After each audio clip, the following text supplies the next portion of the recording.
going to talk a little bit about Geoffrey Brock's poem, And Day Brought Back My Night. So any good discussion of a poem requires a reading of that poem first, so I will do that first.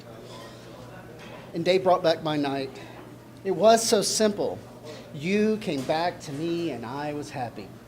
Nothing seemed to matter but that you had gone away from me and lived for days with him. It didn't matter.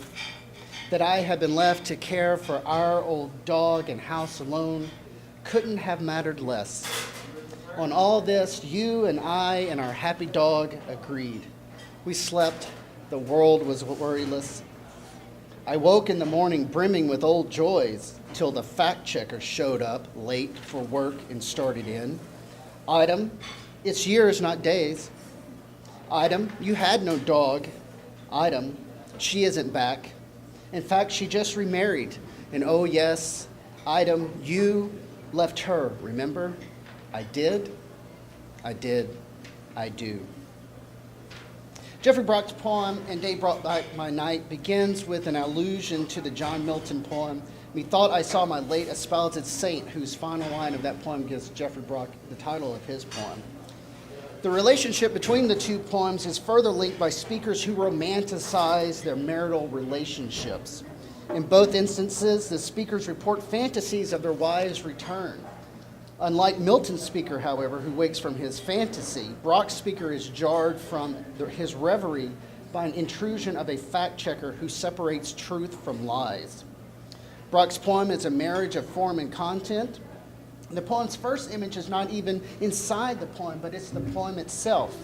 On the page, the poem appears to be an Italian sonnet, a two-stanza poem broken into an octave that establishes a problem and a sestet that addresses that problem.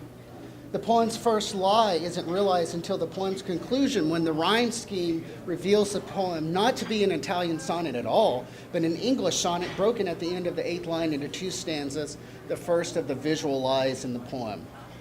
And Day Brought Back My Night is a poem about obsession, and what better way to marry the form and content of a poem than to show the speaker's preoccupation with his wife by using identical rhyme. To help conceal the truth of the poem, Brock uses form rhyme reaches, or words that have identical sound endings like aspire and inspire, to ensure the speaker's fantasy isn't uncovered too soon. Had Brock employed a traditional rhyme scheme for an English sonnet, the ruse would have been uncovered by the third line. Rhyme becomes the vehicle for truth in the poem. Following the stanza break, not only does the rhyme scheme slowly evolve, the meter of the octave loosens from a strict iambic line to a looser pentameter line.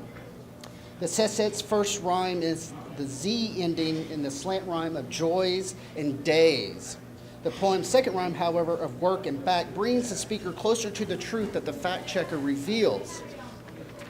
Only in the final couplet is the lie established by the very image that the poem refuted, and the refutation comes in the form of the poem's only true rhyme of you and do.